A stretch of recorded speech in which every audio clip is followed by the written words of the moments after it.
are now listening to the IELTS podcast. Learn from tutors and ex-examiners who are masters of IELTS preparation. Your host, Ben Worthington.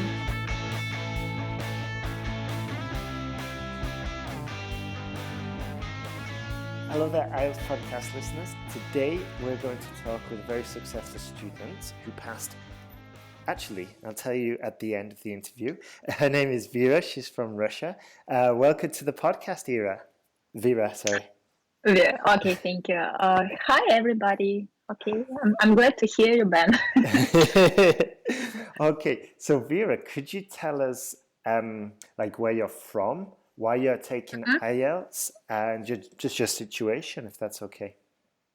Okay, so I'm from Russia, as you have already mentioned. So, and I needed to sit IELTS because I'm going to live in some other country, and I would like to live in Canada, so this is why I have to sit IELTS, and in order to get to register in the express entry system. So that is why I chose IELTS. So actually, I had no choice, obviously. And so, just could you ask me some questions? I'm not good at speaking at length about myself. No worries, it's okay. All right. So Vera, could you tell us how you were preparing for IELTS? Well, I mean, this was the first time, so I guess the first time you were preparing for IELTS, you just used directly my course, or were you using other materials? Okay, so actually, if you don't mind, I would like to start with my language background. Yes, in order to to make it clear for the people. So actually, I graduated from Linguistic University, so that is why I was quite experienced and fluent in English. But I graduated in 2008.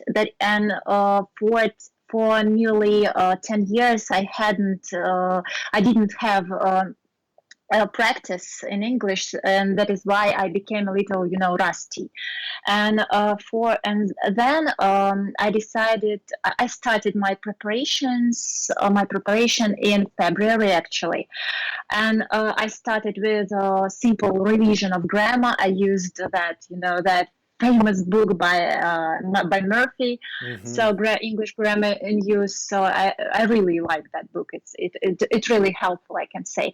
And okay, first I revised grammar, and then I found one also very helpful book. It was something I actually I don't remember the author, but it was about vocabulary for IELTS. It was especially designed for IELTS students, and I also, worked through that book, and I had. Also, I should mention that during my preparation, I had a copybook with words, with vocabulary, and I can say that it was really helpful. And most of the vocabulary was from that book, but also I took some vocabulary from different other sources, for instance, from your podcasts, and from some other sources, from TED Talks and many other. And after that, I had no choice because I don't live in Moscow, and that is why I had only one place where I could take my IELTS test, and there they offered me a teacher who could teach me some basic things about IELTS, and we actually had 5 lessons, and I cannot say that I was really satisfied because after those lessons I still had a lot of questions, especially regarding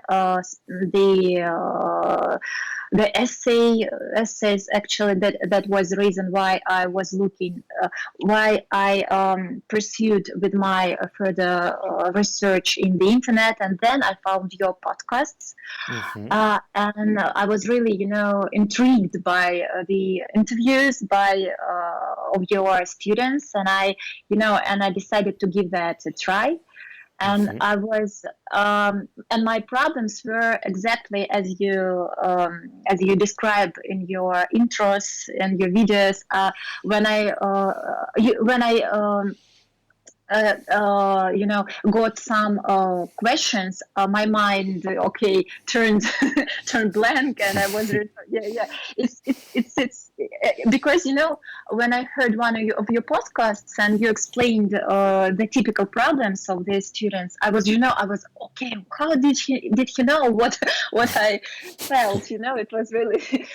I understand now. I understand, of course, that it's really typical. So this is why I decided to participate in your course, and actually your course revealed many things for me, such as also apart from the searching for ideas for the essays, I was really struggling with the structure. I knew that basic structure of the paragraphs. The first is introduction, body paragraphs, all that stuff. I knew that very well, but I struggled with the content of the body paragraphs themselves. It was really a problem for me. They were illogical, and I mean my essays, because in Russia, even at school, we have a completely different approach to writing essays.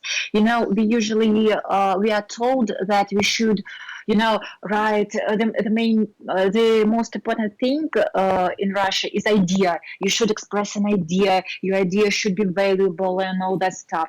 But here it's more about structure. Yeah, that is why I was expressing my ideas. I used to express my ideas, and so. And that was the problem, and then I got lost in my ideas, and idea after idea, and then I got lost. I used to get lost and just forget. So, and then after Can I just jump in there? Sorry, Vera, can I just jump in? Two things. Yes. I'll ask you about the teacher that you hired in a second, but while we're talking about ideas, I just want to make it clear to the students. I've said this a lot of times before, but it'll just be worth reminding, just to help them, that when you are, and you probably agree with me here, but when you are constructing your essay, the quality, a lot of students think, and I didn't know that in Russia it was the quality of the idea that was like the most important aspect. And in English, that is the case for most academic writing, of course. But unless you're able to express that idea, it's going to be lost, unless it's an amazing idea and it can break through all the sort of like poor communication, then it's going to be okay. But however, that's for academic writing. We're talking about academic writing for an exam, a language exam at that, and communication is the key. So this is why I always say, look, the idea has to be just reasonable. It has to be workable. That's all. Obviously, it can't be insane. It just has to be logical. And then it's the quality of how that's expressed. This is like, this is all we need. This is all we need. And yeah, this is why, and a lot of students get in such worked up about this, get in such a panic. And it can be solved quite easily, I think, as you probably agree now, wouldn't you? I think. Yeah, definitely. Have you finished? I'm sorry, I'm too talkative. You can jump in anytime you like. Okay. And then the other point that I wanted to... Sorry, did you want to say something? Okay, yes, I wanted to add that you are absolutely right. Actually, I discovered that when I was listening to your course and when I was listening to your podcasts, that the ideas sometimes, it's a funny thing, of course, they can be ugly, but if you can, prove them reasonably, they can be, it was really funny. And, actually, I think that now I think that the IELTS test is very constructed very cleverly. Yeah, very it constructed not only to test your language ability but also your cognitive ability somehow. It's brilliant. It's brilliantly constructed, I think. Yeah, Oh, yeah. and Go on, sorry. mhm. Okay, you asked me about my teacher. Speaking Hang on, about sorry. her, Sorry, just before we go okay, on to that, I want to say to the students that, um, yeah, I used to think that it was quite unfair that it tests your cognitive ability as well.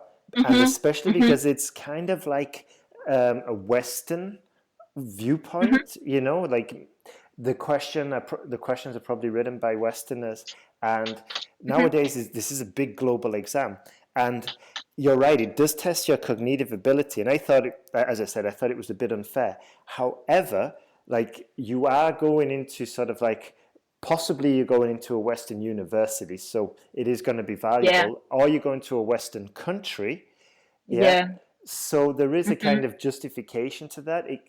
yeah, It's not a 100% purely language mm-hmm, exam, as you noticed. Um, it does test sort of like your intellectual ability mm-hmm, as well. But I wouldn't. You probably agree with me, but it doesn't test it to the extent of a GMAT exam or a mathematics exam or like a mm-hmm, philosophical questions. mm-hmm. It's basically asking like, is this person sane? You know, it's like, can they be reasonable? Can they deliver Yes, yes. reasonable ideas? They don't have to be Uh-huh. groundbreaking Einstein level ideas, but they do have to be reasonable. You know? Yeah. Yeah, yeah, absolutely. I agree with you, absolutely. And I think that if they, usually, as you've already said, this exam is used for immigration purpose and also for, purpose of educational. Yeah. So I think that the country that agrees to accept you as a permanent resident, it should have some guarantee. Yeah, that Mm, you are reasonable, that you can assimilate in that country, and I mm, think that since the country has some considerable risks, they have the right to know about the potential citizens, mm, something more. I mm-hmm. think that it's quite reasonable. I think Yeah. it's reasonable. Mm-hmm. That That's a is good why point. I don't think that it's unfair. I think that they have the risk, so that is why you should prove that you suit.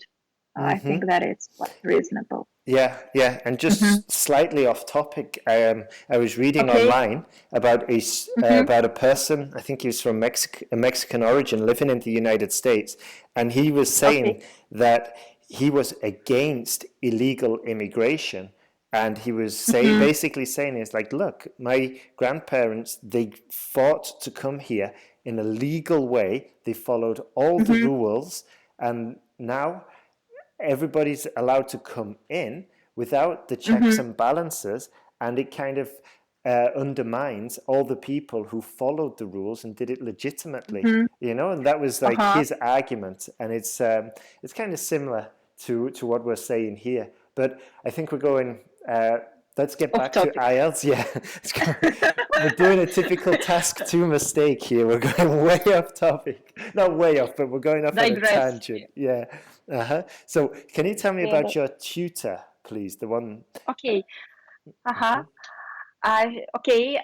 Actually, just before I say something about her, I should say that she's a very nice person. She's brilliant, but still, she gave me a lot of useful tips of advice. But she told me that she had the test had taken the test herself, and she Mm, got only six for her mm, writing, and she said that was because she hadn't had enough practice. So okay, mm-hmm, but she was okay, but I felt that I was still missing something. mm-hmm, And actually, I forgot. Yeah, and when I registered for the test, they gave me a free of charge link to a course, to an mm-hmm, online course, which was supported by IDP. And mm-hmm, actually, I wasn't. I I participated in that course, and I didn't like actually the outcome because I was still struggling with the structure. They gave me a lot of useful tips, but still I was struggling with the structure of the paragraphs. I was struggling with the ideas, and again, I didn't manage to write an essay for 40 minutes, and then jump.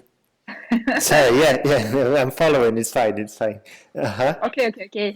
And then I discovered your course and I decided to participate. And actually, I was also motivated by your promise to refund the money, because I thought that if a person agrees to refund money, if no result follows, I think that this person is confident in his or her, product. And so that is why it was also an argument for me to participate in your course. Of course, I didn't want to have the refund because I wanted the result, but still I was, prompted, urged by your guarantee. And so then I participated in your course, and I was really, I was really fascinated by the content because it wasn't overcomplicated, or the videos, they were not too long, but however they answered my questions, and I got that beautiful scheme like it was really beautiful, and I managed to adapt that C1 template for all kinds of topics. If you just think well, you will be able to adapt that. And so also, many thanks to Nadine. She was really helpful, supporting. She gave me that support and confidence also, and so it was really a great help for me. Okay. Yeah, just a word a word. It's Nadine, who she's in the Philippines, and she's sort of like she's helping with different tasks as the business. But there's Ellen. It's Ellen who does the essay correction. Yeah, everybody gets them mixed up, and Nadine gets so much credit, which I don't mind. She's an awesome worker, but it's Ellen Thanks to Helen. No worries. Yeah, but Ellen, she's a fantastic worker. Both of them are, and but it's Ellen who's doing the essay corrections, and she's she's got a lot of experience. I can't go into all the details, but together she does the essay corrections, and then I make the course, improve the course. It seems to be working really well. So, let's go. Go on. Sorry. And I think, yes, more compliments to her. I think that she's a kind of a perfect combination of strictness, and support. At the same time, she's kind of strict because she notices every little mistake, and she gives her comments. And sometimes I must admit, I was really dedicated to my preparation. And once I got a feedback from her, and I can say that I was really confident, and I was sure that I should get the best mark for my essay. However, she just had a few comments, and I was really frustrated. I even cried. It was funny because and I really I thank her for her strictness, even because if you just no pain, no gain, Exactly. That is what. In the end, I was really satisfied. And the last to say that she corrected, she said that it was excellent, and I had almost no mistakes. And she said that super, and I was just really glad. And that was the mood which I took from that correction and took it to my exam. And so that's fantastic. I mean, it's so important, like from a teacher's point of view, like the work comes in, and that everything that reads okay and that's sort of like grammatically perfect, that is assumed to be sort of like normal like a 0 or just a 1 at normal, and it doesn't get noticed because a native speaker is just going to read through it, and they won't be thinking, oh, that's an amazingly constructed sentence. That they'll just be thinking, that's correct, and it sort of like doesn't stand out at all. But when something wrong happens, there's a grammar mistake, a spelling mistake, boom, jump straight onto it and talk about it. And if the teacher's just looking at the essay like that all the way through, all the student's going to hear is negative, negative, negative, negative, which is bad.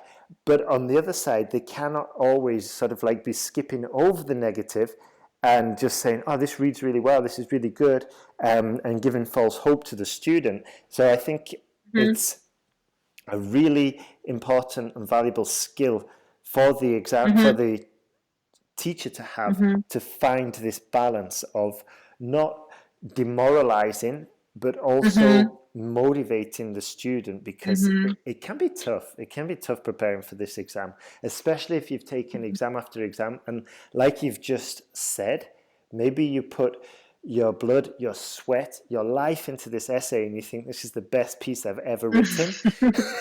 And you get it back, and you're like, oh, okay, thank you. What a piece of writing.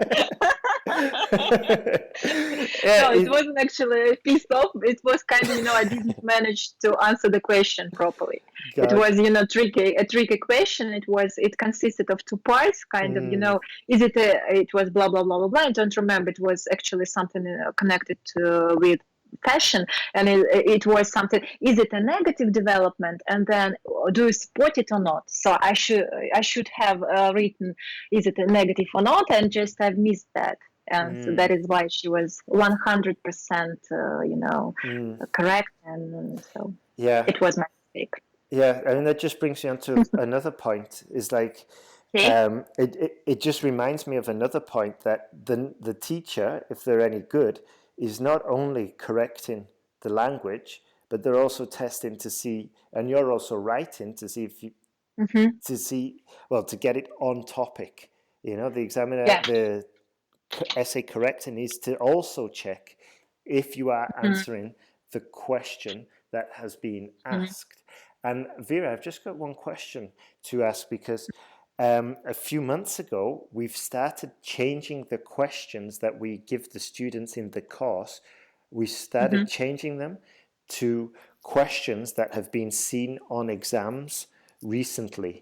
So each month we update it and we put in some new questions.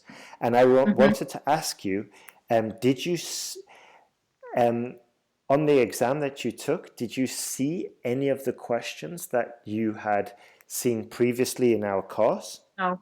Okay. Okay. Actually, I was lucky to have a good question in my exam. It was really simple. It was kind of not in exact words, but do all employees should wear uniforms when at work, or what are the drawbacks and advantages of that? It was kind of that. It's not the toughest question, but still you can screw up anyway. Absolutely. It's going to be easy. Well, it's easy to screw up, I think. A tough question, or even an easy question, because you just underestimate it and go, uniforms. Should they be worn or not? Yes or no? And it might be. You can. Sorry. Yeah, it might be much more detailed than that, the question, but you just read it quickly and jump straight into it. And then in the middle of the essay, you discover that you're answering a completely different question. Exactly. I remember this so clearly when I was writing the course, that I used to do this myself. When I was writing the course years ago, I would be like writing out essay after essay, and then I'd go back and check it, and I'd be like, whoa, we're going way off topic. And I'd literally fall in love with my idea. I'd be like, oh, this is an awesome idea. This is a great example. And I've got some great expressions that make me sound so eloquent. And then you go back and check and you're like, oh, it wasn't about that. Inappropriate. Yeah, exactly. And you just have to rip it up and start again. And it's demoralizing. Of course. Yeah, and one good advice would be to just read the question. Yeah, I don't know, not only one time, just several times. Read it and try to pay attention to every single word, Mm, because some, details, for instance, workers and play. I don't know, mhm. always all some such things. They can, change the meaning of the question, just change the course of your essay completely. So that is why it should be kept in mind, I Yeah, think. that's so true. Like we used to have this Hmm. question on the course. It was about Hmm. family communication. Like family Hmm. values have changed Yeah. of late. What do you think about it? And the of late, all it meant was recently. That's all it Hmm. meant. But it tripped up a lot of students. They would be like, what does this mean? And if you're Hmm. in exam conditions as well, like you Hmm. can't, jump onto Google and research what Yeah. does of Check it. late mean, you know? So yeah, this is Hmm. why it's so important to get a good grasp of the questions and, as you just mentioned, read every single word carefully. Good advice Hmm. there. I suggest read the question a few times, then plan your idea, and then go back and Hmm. check if this idea, if this plan correlates Hmm. and answers the question actually being asked. I have to interrupt here because Vera and myself, we carried on the conversation for another period of time and it was getting too long for one podcast. So I broke it up into two podcasts, part one, part two, and part two is next in the series. Okay. And in the next part, Vera tells us about the listening tests she did, how she got them, where she did them, and more tips basically from her and from me about passing IELTS. Okay, thank you for listening.